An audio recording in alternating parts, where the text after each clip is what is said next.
안녕하세요. 그녀의 북살롱 미셸입니다. 네, 오늘 함께할 책은 차드 맹탄의 너의 내면을 검색하라 입니다. 내용이 너무 좋은데 좀 길을 수 있어요. 그래서 제가 사서 접고 바로 내용으로 들어갈게요. 들어가는 부분에 이런 문구가 나와 있습니다. 먼저 마음을 고요하게 해보세요. 그러면 에너지가 필요 없는 기쁨의 세계로 나아갈 수 있습니다. 그리고 자기 인식 능력을 발전시켜서 번뇌로부터 벗어나세요. 마지막으로 친절과 자비를 베풀고 이를 습관화합니다. 행복의 비법은 바로 이것입니다.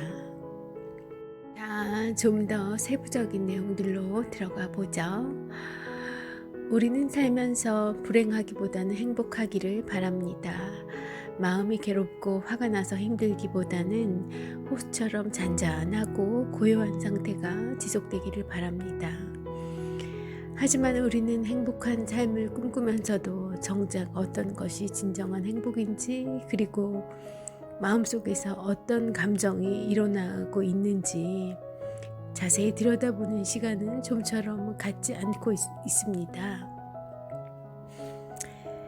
저는 마음을 주제로 행복에 관해 이야기해 보려고 합니다.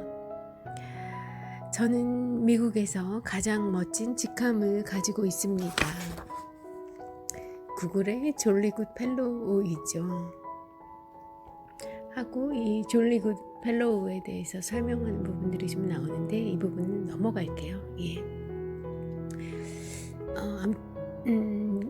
아무튼 차드 맹탄은 구글의 직원이었던 것 같고요. 그때 하나의 프로그램을 개발하게 됩니다. 구글에는 20%의 시간이라는 것이 있습니다. 구글 엔지니어들은 근무 시간의 20%, 즉 일주일 중 하루는 무엇이든 자신이 하고 싶은 일을 할 수 있습니다. 저는 그 시간에 감성지능 개발 강화 프로그램을 만들기로 했습니다. 그리고 이 프로그램의 이름을 너의 내면을 검색하라로 정했습니다. 재밌어요. 구글이 검색회사인데 정보를 검색하지 우리 내면을 검색하지 않죠. 내가 아닌 밖의 것들을 검색하지 나를 검색하지 않고요.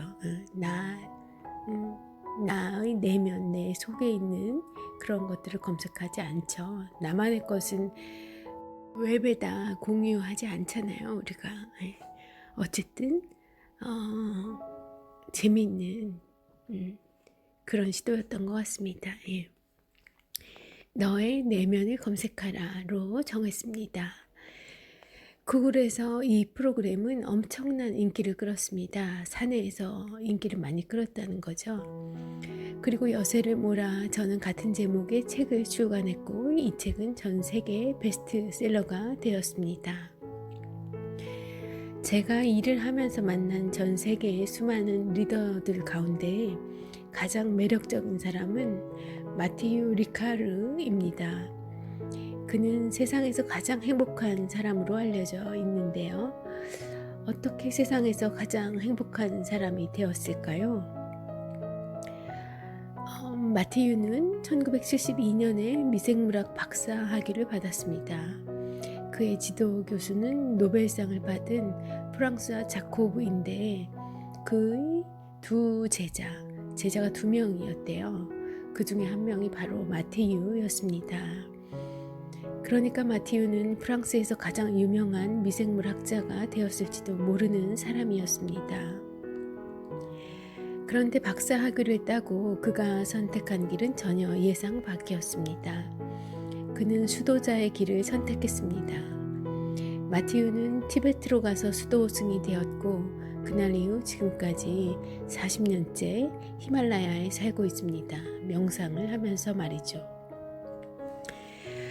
어느 날 뇌과학에 관심이 많던 달라이 라마는 명상이 뇌에 미치는 영향을 연구하고자 했고요. 그때 전 세계에서 가장 완벽한 대상이 누구일까 고민하게 됩니다. 그때 떠오른 것이 마티유였죠. 마티유는 유럽식 사고방식을 가지고 있고 또 프랑스와 영어는 물론 티베트어도 유창했으며 미생물학 박사이자 명상을 하는 수도승입니다.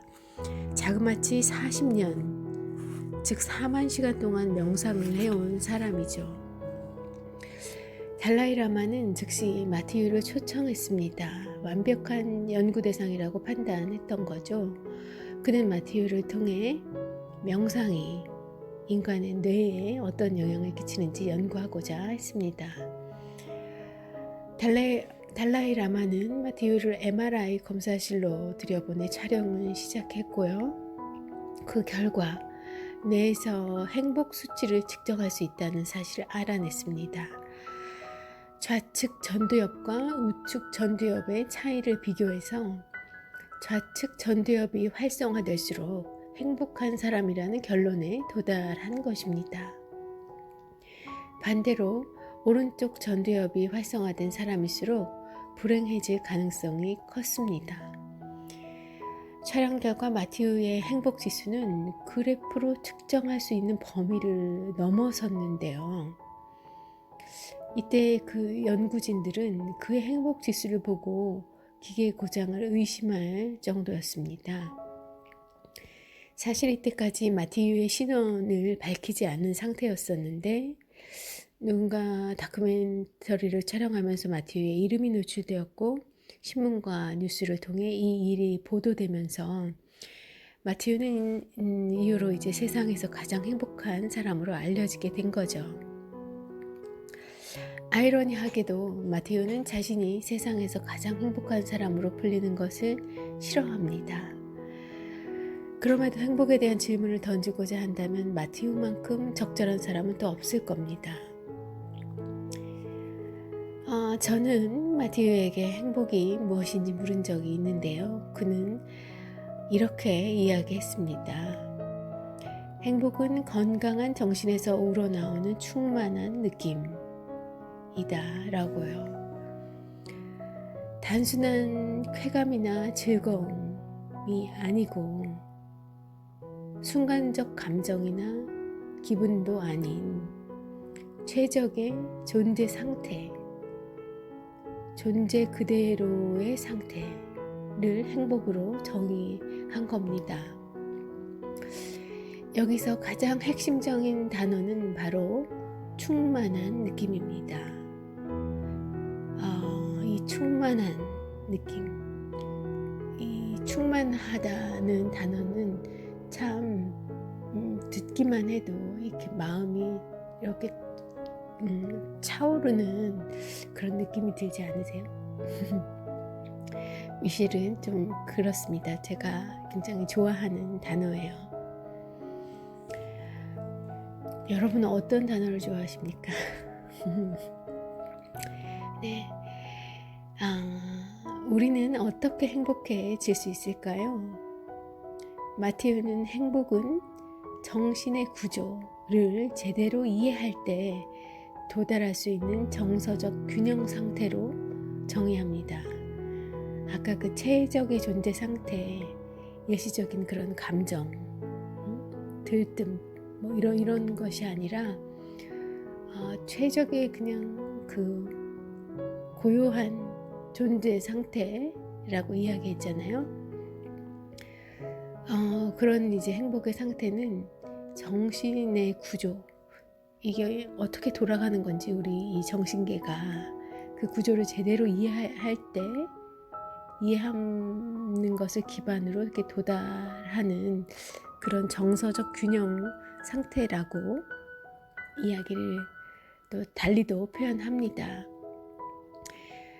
마티유의 이 행복의 정의에는 두 가지 통찰이 녹아 있습니다.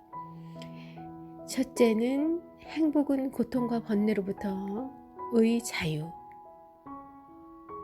고통과 번뇌로부터 해탈한 것. 해탈이라고 하면 꼭 스님이 해야 할 것 같은 그런 느낌이 드니까 자유라는 표현이 맞는 것 같습니다. 그러니까 고통과 번뇌로부터 지배당하지 않는 그런 것과 밀접하게 연관이 되어 있습니다. 번뇌에서 멀어질수록 또 고통으로부터 자유로워질수록 우리는 더 행복해집니다. 몸을 예로 들어볼까요? 몸이 건강하다는 것은 암도 걸리지 않고 또한 독감도 걸리지 않은 건강하고 활기찬 상태를 의미합니다. 그러면 당연히 고통도 없고 기분 좋게 느낄 것입니다. 따라서 신체적으로 고통이 없다는 것은 그 자체만으로도 긍정적인 경험입니다. 마음도 똑같습니다. 번뇌가 없다는 것은 본질적으로 행복한 상태입니다. 마음이 번뇌로부터 이를테면 분노, 증오, 질투, 탐욕, 공포, 두려움, 억울함 이런 것들로부터 자유로워질 때 우리는 행복을 경험하게 됩니다. 또 두 번째 마티유의 그 행복로부터 얻을 수 있는 통찰은 어떻게 우리가 번뇌로부터 자유로워질 것인가에 대한 통찰인데요. 번뇌와 고통에서 벗어나는 열쇠는 EQ, 즉 감성지능입니다. IQ가 아니라 EQ. EQ에 대해서 우리 자세히는 모르지만 한두 번쯤은 다 들어봤잖아요. 어쨌든 이 번뇌와 고통을 벗어나 행복에 이르는 그 열쇠는 감성지능입니다. 감성지능이 낮은 사람은 행복하기가 그만큼 더 어려운 거예요. 행복을 느끼기가. 자, 감성지능이란 대체 무엇을 말하는 것일까요? 우화로 이야기를 풀어보겠습니다. 한 남성이 말을 타고 가고 있었습니다. 그런데 길가에 서 있던 사람이 그에게로 다가와 묻습니다. 어디로 가느냐고 물어요. 그랬더니 이 말을 타고 가던 남성은 그에게 이렇게 대답합니다. 모르오. 그걸 왜 나한테 묻소? 말한테 물어보구려. 라고 답했다는 거죠. 이 이야기는 우리가 매일매일 벌이는 코미디와 다르지 않습니다. 말을 탄 남성은 바로 우리의 생각하는 마음이고 이성이라고 표현할까요? 말은 그가 타고 가는 말은 우리의 감성적인 마음입니다. 우리는 흔히 감성이 인지와 사고를 컨트롤한다고 생각합니다. 그래서 생각하는 마음이 옳다고 믿습니다. 이 말이 좀 어렵죠. 생각하는 마음이 옳다고 믿습니다. 그러니까 내가 화가 났다, 불안하다, 이렇게 여겨지는 그런 내가 생각하는 그 마음이 항상 맞다라고 믿는다는 거죠. 말 탄 사람이 그냥 말을 따라가는 것처럼 말입니다. 그냥 마음이 가는 대로 행동하는 거죠. 그 마음이 하라는 대로 따라가는 겁니다. 말이 운전해 주는 대로, 움직여 주는 대로 그냥 말 위에서 타고 가는 거예요. 그래서 마음이 화가 난다 그러면 화를 내고, 마음이 불안하다 그러면 불안을 잠재우기 위해서 어떤 자극적인 것, 그냥 회피하게 해주는 그런 것들을 하고요. 예를 들면 초콜릿을 먹는다든지 그런 식으로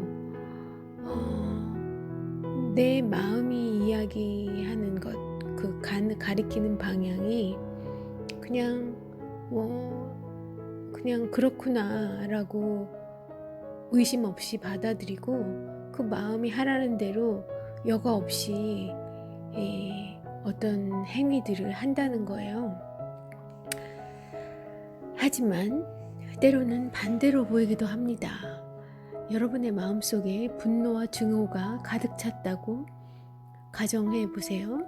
그때 좋은 소식 하나가 들려옵니다. 그러면 그 소식은 말을 잘 타지 못하던 여러분을 말을 잘 탈 수 있는 상태로 바꾸어 놓을 것입니다. 갑자기 선생님이 칭찬을 하거나 내가 정말 마음을 얻고 싶은 그 어떤 여인이 너무나 좋은 반응을 하는 거예요. 그렇다고 하면 정말 못할 것 같던, 불가능할 것 같던 어떤 일도 해낼 수 있는 능력이 생길 수도 있는 거죠. 네, 이것이 바로 감성지능인데요. 이 감성지능은 이 말을 이해하고 제대로 컨트롤할 수 있는 능력과 같은 역할을 합니다. 그러니까 나의 이 감정, 마음을 제대로 컨트롤할 수 있는 그런 역할을 한다고 역할을 해요. 이 감성지능이 높다는 것은 감성을 잘 느끼는 뭐 그런 능력, 뭐 반응을, 감성의 반응, 좋다는 표현, 뭐 경탄하는 반응, 아름다운 자연에 경탄하는 반응, 뭐 아니면 뭐 그 경탄을 구체적으로 설명하는 뭐 그런 언어 행위, 이런 것들에 능통하다거나 뭐 그런 지능만으로 오해되기 쉬운데, 그런 게 아니라 그런 그 감성적인 것들을 잘 컨트롤할 수 있는, 내 마음과 관계된 것들을 잘 컨트롤할 수 있는 능력을 감성지능이라고 한다는 거예요. 저도 사실 감성지능이라는 단어를 이렇게 정확하게 이해하려는 노력 자체를 해본 적이 없어요. 그런데 최근에 관련된 책을 몇 권 읽으면서 감성지능이라는 게, 우리 마음이라는 게 이런 거였구나, 또 감정이라는 건 이런 거였구나 하는 걸 많이 생각하게 되는데요. 어쨌든 우리가 좀 감성지능이라는 것에 대해서 좀 오해를 하고 있었던 것 같습니다. 어쨌든 마티유를 통해서 우리가 알 수 있는 건, 행복은 신체적으로도 어떤 고통이 없어야 되지만 이 정신적인 번뇌, 정신적인 고통으로부터도 자유로워져야 행복에 좀 더 가까워진다, 늘 가까이 행복을 느끼게 된다 라는 거였어요. 그러면 이 감성지능을 어떻게 키울 수 있을까? 그 방법을 또 차드 맹탄이 우리에게 알려주지 않았겠어요? 자, 따라가 보겠습니다. 감성지능은 왜 중요할까요? 감성지능을 과학적으로 정의하면 자신과 타인의 기분과 감정을 이해하고 그 둘을 구분해 자신의 행각과 행동의 지침으로 활용하는 능력입니다. 네, 전문 용어로 정의하면 이렇게 정의가 되네요. 하지만 저는 감성지능을 정서적, 감성적 기능의 집합이라고 생각합니다. 우리가 모든 기능을 훈련할 수 있듯이 감성지능도 훈련을 통해 향상시킬 수가 있습니다.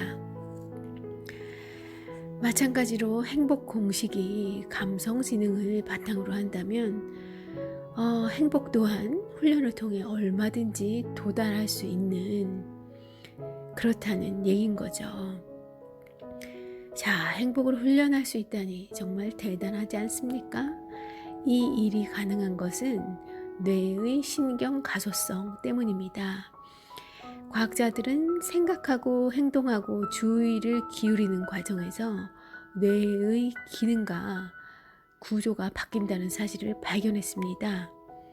주의력 훈련으로 뇌를 변화시킨 거죠. 그 주의력 훈련을 1년을 반복하고 2년을 3년을 반복하고 그러면 뇌가 좋아지는 거예요. IQ가 좋아질 수 있는 겁니다. 그러니까 실험 결과로 그렇게 나왔대요. 어쨌든 같은 맥락으로 행복도 훈련을 하면 그 감성 지능, EQ, IQ가 아니라 EQ도 올라갈 수 있고요. 그리고 그거에 기반한 행복도 우리가 더 커지게 된다는 거죠. 또 행복을 늘상 느끼게 되고요.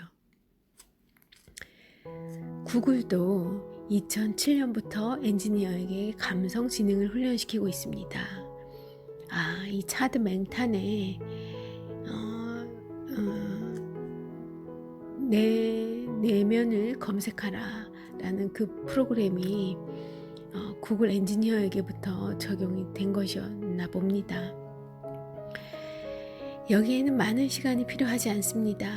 감성지능을 훈련시키는 데는 오직 15시간 내지 20시간 혹은 50시간 정도면 충분합니다. 어떻게 감성지능을 훈련시킬 수 있을까요? 3가지 쉬운 방법을 여기 안내해 드리겠습니다. 1단계는 주의력 집중 훈련입니다. 주의력은 자신이 원하면 언제든지 평온하고 명료한 정신을 유지하는 능력입니다. 특히 마음을 조절해서 위기에서 벗어나는 능력은 주의력의 영역에 속합니다. 마음을 조절해서 위기에서 벗어나는 능력은 주의력의 영역에 속합니다. 자, 언제든지 평온하고 명료한 정신을 유지하는 능력이 주의력이라고 했는데, 이런 주의력을 단련시키면 어떤 변화가 생길까요? 첫째는 리더십을 기를 수 있습니다. 정신을 평온하게 유지하는 능력은 리더십의 핵심 조건 중 하나입니다. 예를 들어 여러분이 지금 동료들과 함께 회의장에 있다고 가정해보죠. 그런데 회의장에 화재가 발생합니다. 동료들은 두려움과 공포에 사로잡혀 우왕좌왕하며 어쩔 줄을 모르는데, 하지만 당신은 흥분을 가라앉히고 상황을 판단하는데 현명하게 대처합니다. 이 모습을 본 동료들은 무슨 생각을 하게 될까요? 대부분의 사람들이 이 사람이 바로 우리의 리더야 라고 생각할 것입니다. 위기 상황에서도 침착한 정신을 유지하는 것, 화재가 일어나도 평정심을 유지하는 능력만으로도 리더로서의 충분한 자질을 보여주었기 때문입니다.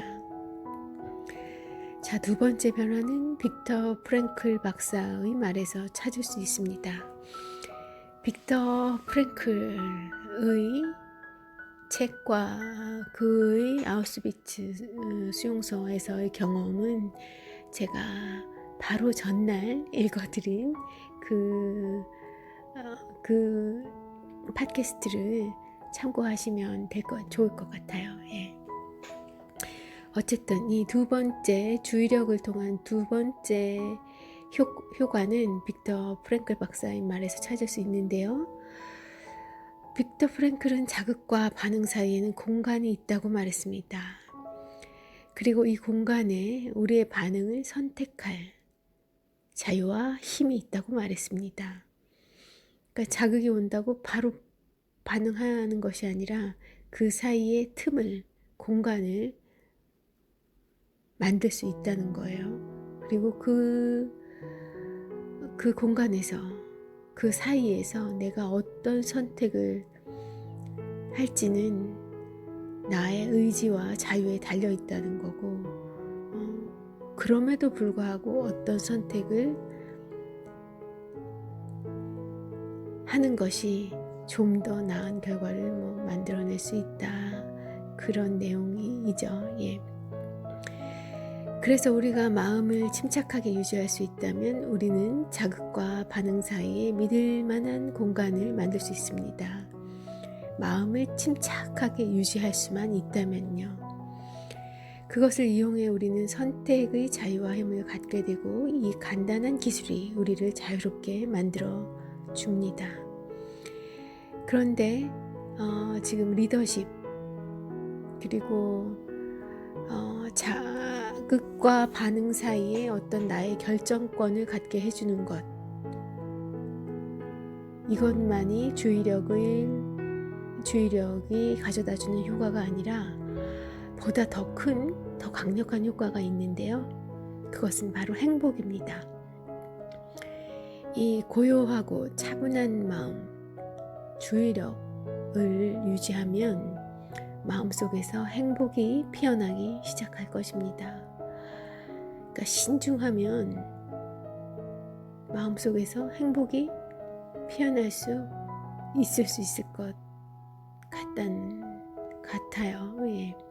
주의력이나 신중함이나 조금 이제 다른 상황에서 다른 의미로 활용되긴 하지만 어쨌든 주의력, 내 마음을 고요하고 평온하게 명료한 상태로 유지시키는 것, 그런 순간들을 일부러 계속 만들어내는 것, 특히나 어떤 밖으로부터 이벤트가 왔을 때, 어떤 감정적인 공격이 왔을 때, 나를 당황스럽게 하는 어떤 상황이 발생했을 때 바로 이 나의 평온하고 고요한 상태로 얼른 내려가 보는 거죠.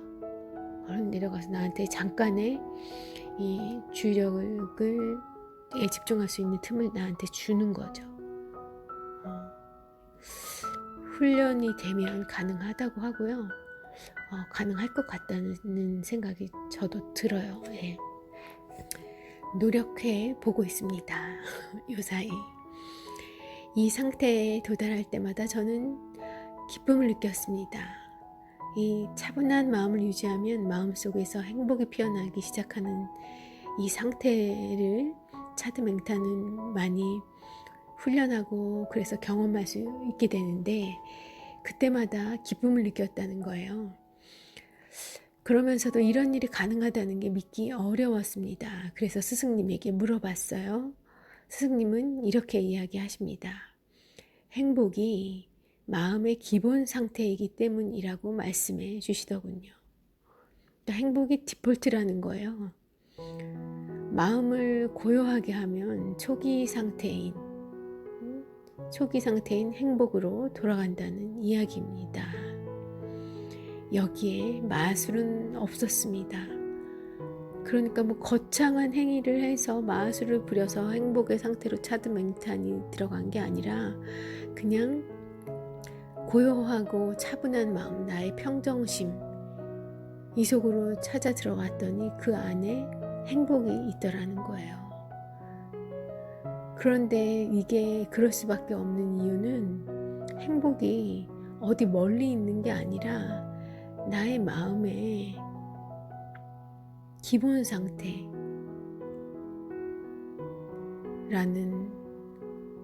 거죠.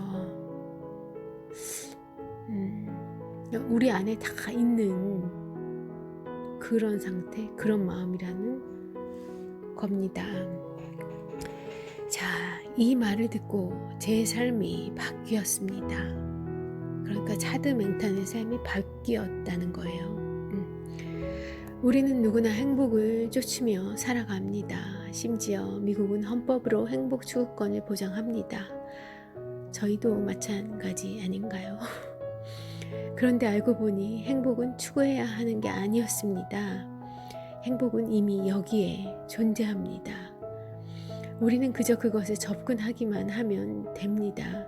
디폴트 상태로 돌아가기만 하면 되는 거예요. 그 상태로 내시면으로 훅 내려가기만 하면 그 안에 행복이 있었다는 거예요.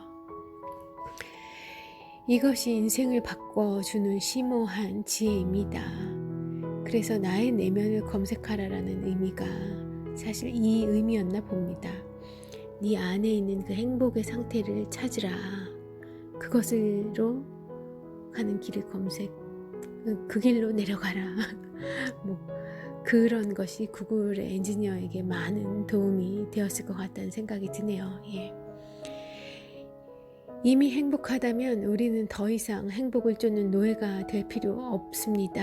행복은 우리가 더 큰 일을 할 수 있게 해주는데 그 행복은 바로 우리 안에 이미 있습니다. 우리가 그렇게 할 수 있는 이유는 마음이 수카의 상태, 즉 에너지가 개입되지 않은 기쁨의 상태가 되기 때문입니다. 이 수카의 상태는 이 차드 맹탄이 인도 분인 것 같아요. 제가 찾아보진 않았지만 이 외모와 이 언어들이 이름이 그렇지 않은가 싶은데 어쨌든 이 행복의 상태, 그런 평정심의 상태, 고요한 이 주의력이 집중된 상태, 이 상태가 즉 에너지가 개입되지 않은 기쁨의 상태가 되기 때문인데요. 이 상태에는 두 가지 특징이 있다 해요. 우선은 에너지가 개입되지 않았기 때문에 매우 고요한 상태입니다. 기쁨을 느끼기 위해 우리의 마음이 고요해져야 하는 이유가 바로 여기에 있죠. 그리고 두 번째 특징은 역시 에너지가 개입되지 않았기 때문에 매우 지속적이라는 겁니다. 힘이 안 되니까 오래 가는 수 있는 거예요. 이 지속시키는데 힘이 들지 않는 거죠.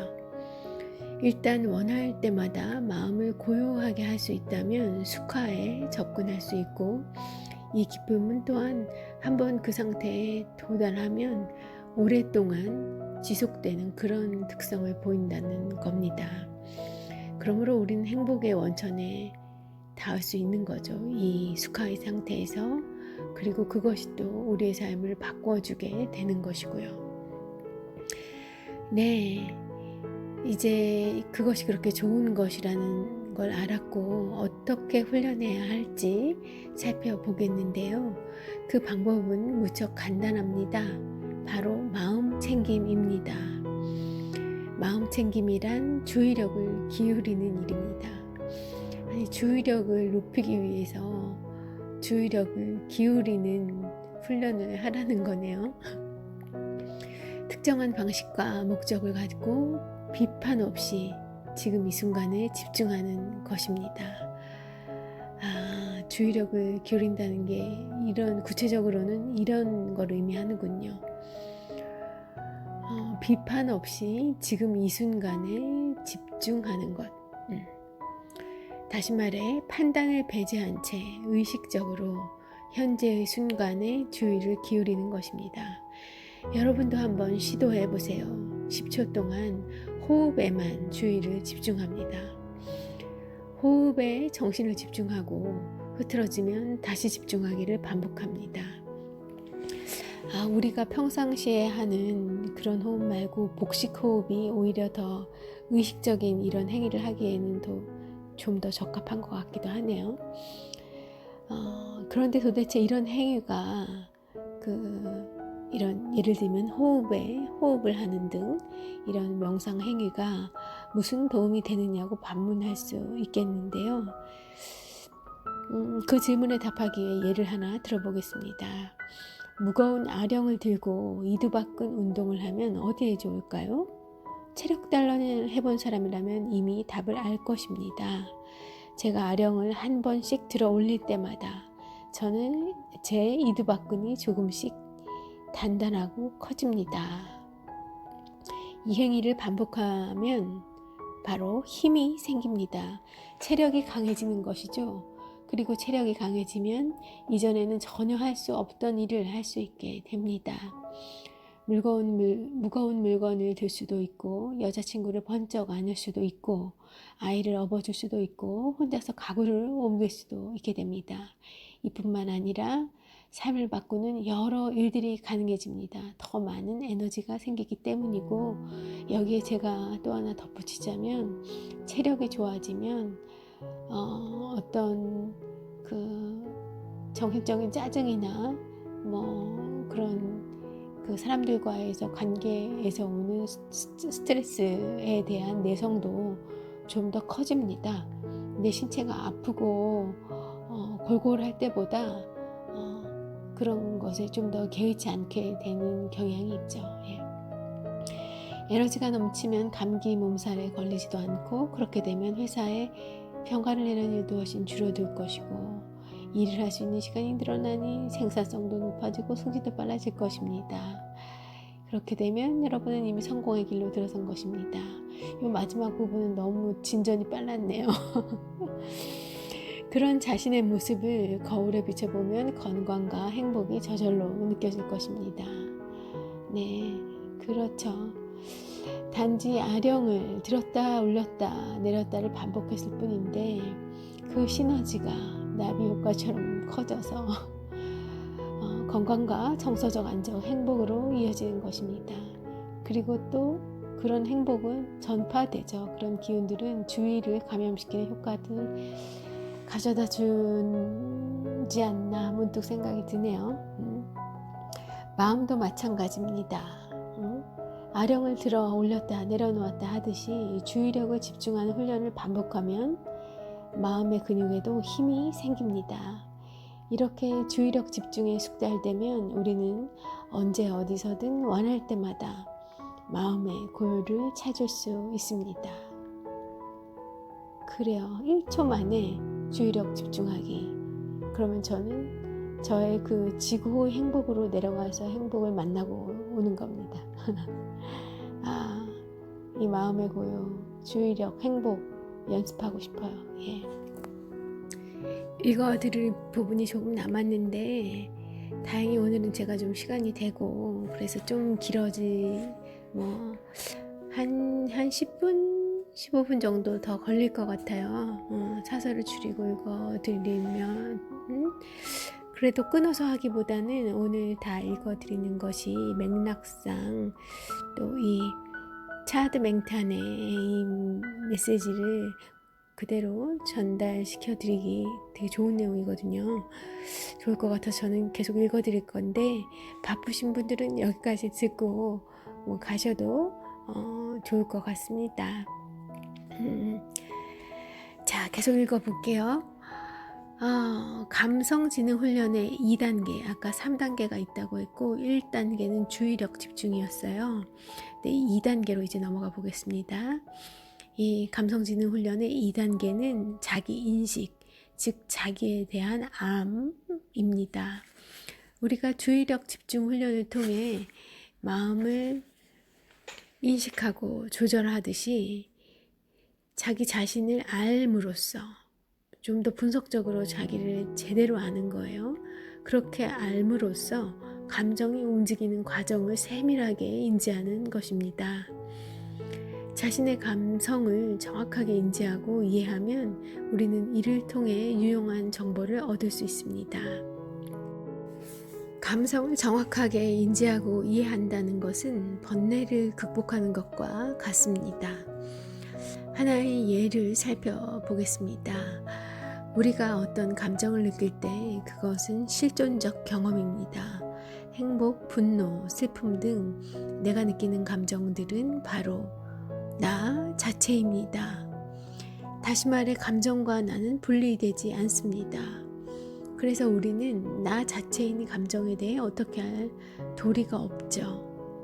그런데 그 감정에 대한 인식이 아주 예리해지면 약간의 변화가 생깁니다. 우리의 인식 방법이 조금 더 이제 예리해진다는 것, 성숙하고 단련이 되면 변화가 생기게 되는데 바로 우리의 인식 방법이 실존적인 것에서 경험적인 것으로 바뀌는 것입니다. 나는 화가 났다에서 나는 분노를 경험하고 있다로 바뀌는 것이죠. 그게 그거 아니냐고 반문할 수 있지만 여기는 커다란 차이가 존재합니다. 그러니까 나는 화가 났다 하면 그냥 나와 내 감정이 하나예요. 그 상태를 보면 나는 화가 났다는 거고, 나는 저기서 분노를 경험하고 있구나 라고 보게 되면 나를 마치 제3자적 시각에서 나를 바라보고 있는 거죠. 제3자적 관점에서 나를 느끼고 있는 거예요. 그런데 이렇게 넘어간다는 겁니다. 조금 더 이 감정에 대한 그 인식이 예리해지면 조금 더 훈련이 되면 이런 단계로 넘어갈 수 있다고 해요. 실존적인 것에서 경험적인 것으로의 변화는 구름을 보고 하늘이라고 말하지 않는 것과 같습니다. 마음이 고요해지면 내 생각은 내가 아니고 나는 내 생각이 아니다 라고 깨닫게 됩니다. 즉 제3자적 입장에서 내 마음을 객관적으로 관조할 수 있게 된다는 거예요. 그리고 어떤 사람에게서는 이 깨달음이 아주 깊은 차원에서 삶을 바꾸어 놓습니다. 이것이 자기 인식의 변화가 삶을 변화시킨 하나의 예입니다. 저에게도 이 깨달음이 아주 큰 삶의 변화를 가져다주는 계기가 될 것 같아요. 되고 있는 것 같아요. 참 몰랐던 사실을 많이 배워갑니다. 또 다른 예로 정체성을 들 수 있습니다. 나는 누구인가에 대한 질문은 고통의 원천이기도 합니다. 좀 고개가 갸우뚱해지죠. 나는 성공한 사람이야. 나는 실패했어. 나는 사람들이 사랑하는 사람이야. 나는 사람들로부터 미움을 받네. 하는 이런 문제는 고통과 번뇌를 만들어냅니다. 이런 나의 정체성은 전적으로 마음이 만들어낸 것이니까요. 마음이 만들어내지 않았다면 정체성이라는 것은 존재하지 않습니다. 우리는 잠을 잘 때 꿈을 꿉니다. 그런데 꿈을 꾸는 나는 깨어있을 때의 나와 다른 사람이고 다른 정체성을 지닙니다. 이것은 오직 마음이 만들어내는 것입니다. 이것도 놀라운 사실이에요. 우리가 나의 정체성이 뭐냐? 이런 질문 굉장히 이성적으로 하는 질문이고 그에 대한 어떤 판단, 이 나의 정체성에 대한 판단을 성숙한 사람은 내가 판단을 하는데 어떤 사람들은 이제 그 외부의 기준으로 판단을 내리잖아요. 뭐 그런 것들이 자기를 힘들게 하죠. 괴롭게 하고 살맛 안 나게 만드는데 그런 것들을 착각이라는 거예요. 진정한 나의 정체성이 아닌 거죠. 아니라는 거고요. 그건 남들이 본 저인 거예요. 내가 아니라. 진짜 나는 아니라는 거죠. 그래서 이 정체성을 예로 든 것 같습니다. 마음이 충분히 고요해지면 더 이상 정체성을 고민하지 않게 됩니다. 이 정체성을 고민하지 않게 된다는 표현이 남들이 나에 대해 판단하는 것을 나의 정체성이라 받아들이지 않는다는 거예요. 나의 정체성은 이제 본인이 더 숙고해서 찾아내면 되는 것이지 남들이 생각하는 것, 남의 기준에 의한 그런 정체성을 받아들이지 않는다는 거고 그런 거로부터 극복하려는 자기 자신이 감지되게 된다고 합니다. 마음이 충분히 고요해지면 내 마음의 관찰자가 되는 것이죠. 관찰자에게는 정체성이 없습니다. 그냥 경험을 관찰할 뿐입니다. 저 사람은 나를 그렇게 생각하는구나. 저렇게 생각되는 그런 경험을 내가 하고 있는 거구나. 저 사람한테는 그렇게 보이겠구나. 그리고 그 순간 지금까지 정체성이 초래한 모든 문제들을 이제는 다 놓아버릴 수 있다는 깨달음을 얻습니다. 그렇게 될 때 우리는 정체성 문제에서 벗어날 수 있고 보다 자유롭고 행복한 상태를 경험하게 됩니다. 자, 이 두 가지 1단계, 2단계를 소개해드렸어요. 1단계는 주의력을 훈련시키는 거였고 두 번째 단계는 자기 인식, 즉 자기에 대한 암인 거예요. 그러니까 감정의 인식 방법을 실존적인 거에서 경험적으로 변화시키는 것. 그게 2단계였고요. 마지막 3단계로 넘어가 보겠습니다. 감성지능훈련의 3단계는 바람직한 정신 습관을 만드는 것입니다. 이는 사회적 습관이기도 한데요. 여기에서 사회적 습관이란 다름 아닌 친절입니다. 그렇다면 친절한 습관은 무엇을 말할까요? 예를 들어 누군가를 만날 때 이 사람이 행복했으면 좋겠다 라는 생각이 먼저 떠오르는 겁니다. 습관이기 때문에 의도하지 않아도 자연스럽게 이런 생각이 드는 것입니다. 다른 이유는 없습니다. 이런 습관을 가지면 어떤 일이 생길까요? 친절의 습관이 되면 모든 것이 바뀝니다. 왜냐하면 습관은 우리의 성격이 되고 성격은 인격이 되고 인격은 곧 나 자신이기 때문입니다. 그러므로 친절이라는 습관을 가지게 되면 결국 나는 친절한 인격을 가진 사람이 될 수 있습니다. 이런 습관은 얼마든지 훈련을 통해 기를 수 있는데요. 방법은 아주 간단합니다. 1번, 2번, 5번, 10번, 100번 되풀이하면 저절로 습관이 됩니다. 그리고 궁극에는 그것이 곧 여러분 자신이 됩니다. 아주 간단하죠? 못 믿어오면 한번 실험해 보아도 좋습니다. 자, 10초 동안 여러분 가까이에 있는 사람들 중 2명을 선택해서 아무 말도 하지 말고 바라보지도 말고 마음속으로 오직 그 사람의 행복을 빌어보세요. 아마 여러분은 못 느꼈겠지만 이런 행동을 하고 있을 때 여러분의 얼굴에는 미소가 번질 것입니다. 마음속에 거짓없는 기쁨이 차오르기 때문입니다.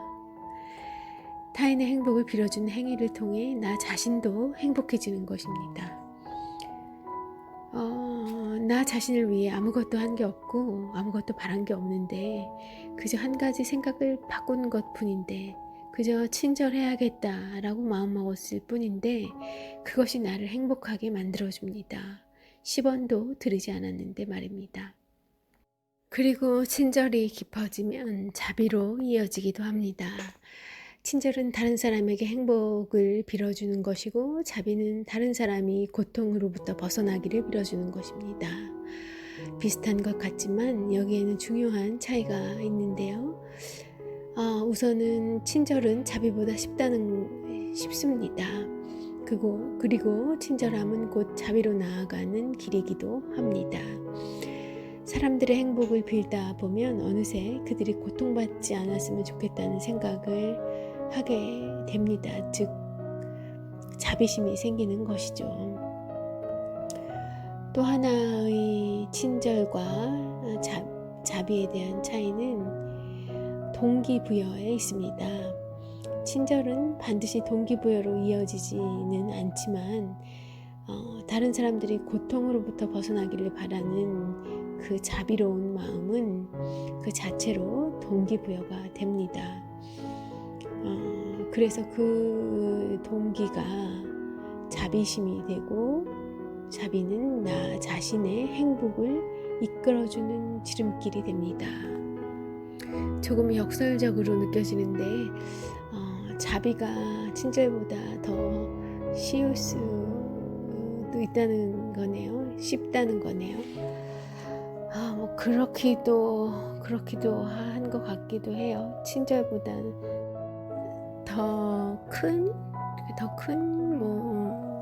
더 이제 실제적인 결과가 나오는 그 자비로움이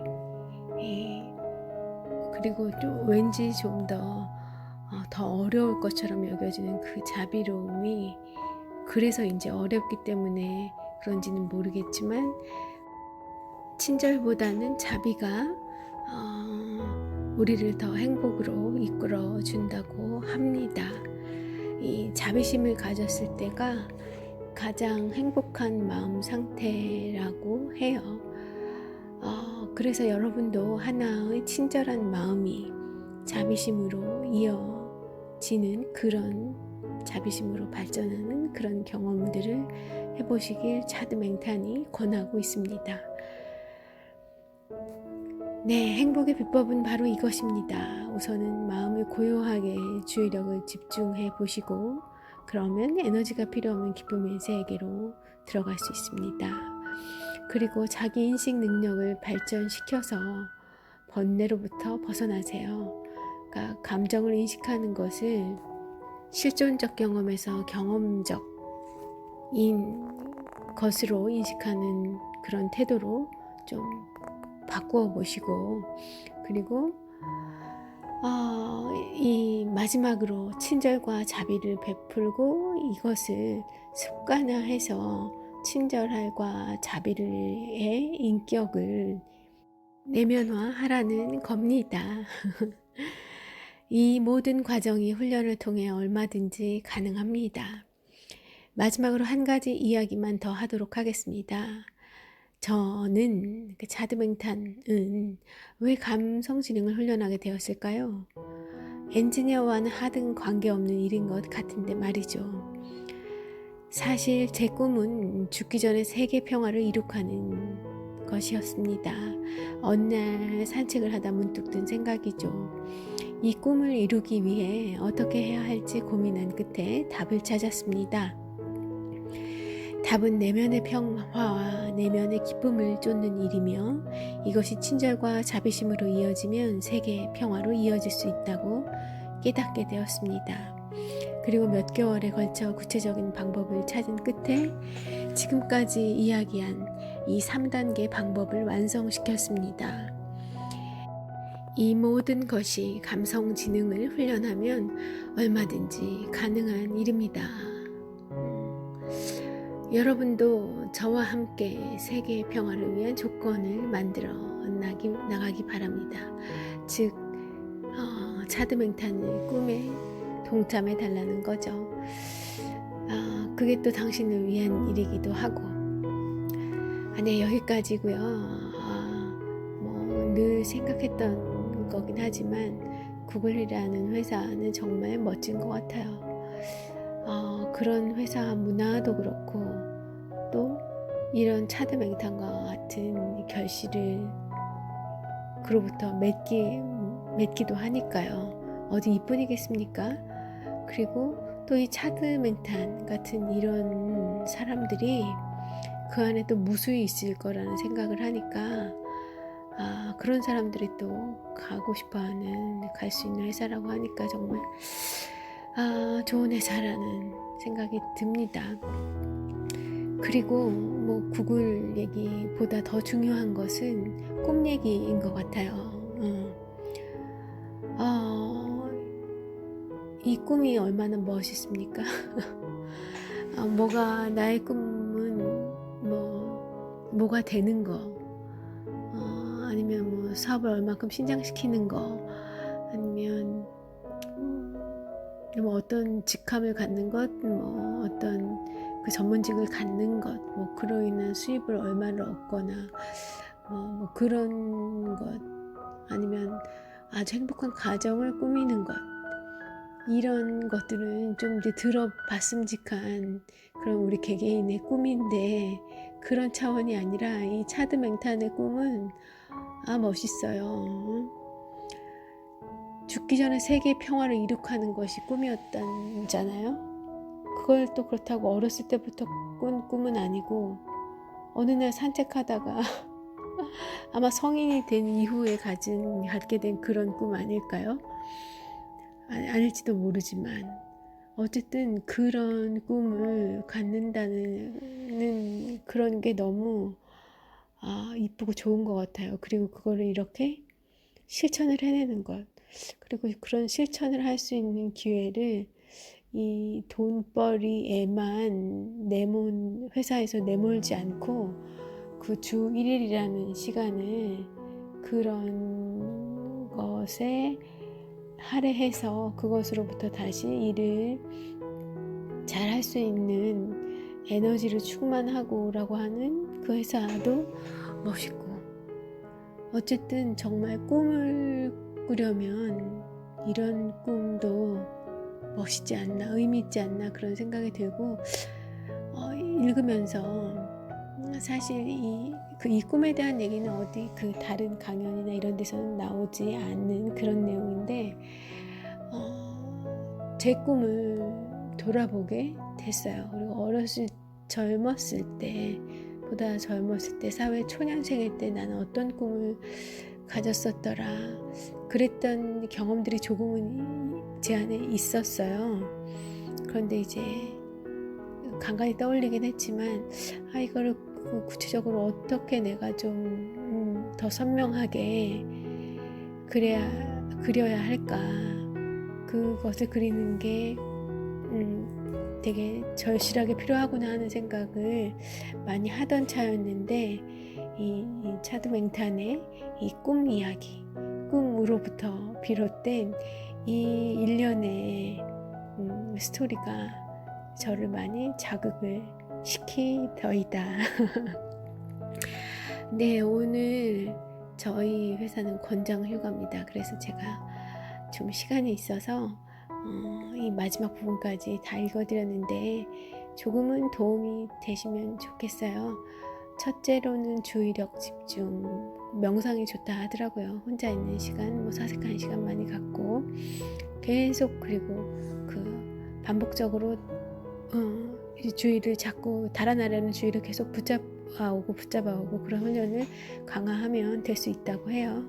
그리고 두 번째는 그 감정을 객관적으로 바라보는 것, 그러니까 경험적으로 내가 지금 슬픔을 경험하고 있구나, 내 마음이 지금 조금 당황해 하고 있구나, 아니면 지금 조금 수치스러움을 당하고 있구나, 지금 좀 모욕적인 느낌을 경험하고 있구나, 받고 있구나, 그런 생각을 하면서 일단 시간을 벌고 그 상황을 좀 넘겨보는 거예요.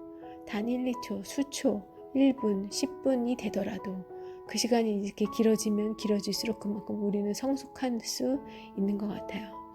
그런 단계로 넘어가고, 그리고 세 번째, 친절, 또 친절을 넘어서는 자비로 를 습관화하고 인격적으로 강화시켜 간다고 하면 우리는 늘 행복한 상태, 그 마음이 고요하고 평화로운 평정심, 그런 내 안에 내재되어 있는 그 행복의 한 내면을 유지시킬 수 있다고 하죠. 평온함을 유지할 수 있다고 하니 같이 노력해보는 나날들 되셨으면 합니다. 네, 오늘 좋은 하루 보내시고 저는 또 내일 다른 재미있는 책을 가지고 찾아오겠습니다. 좋은 하루 되십시오. 미셸이었습니다.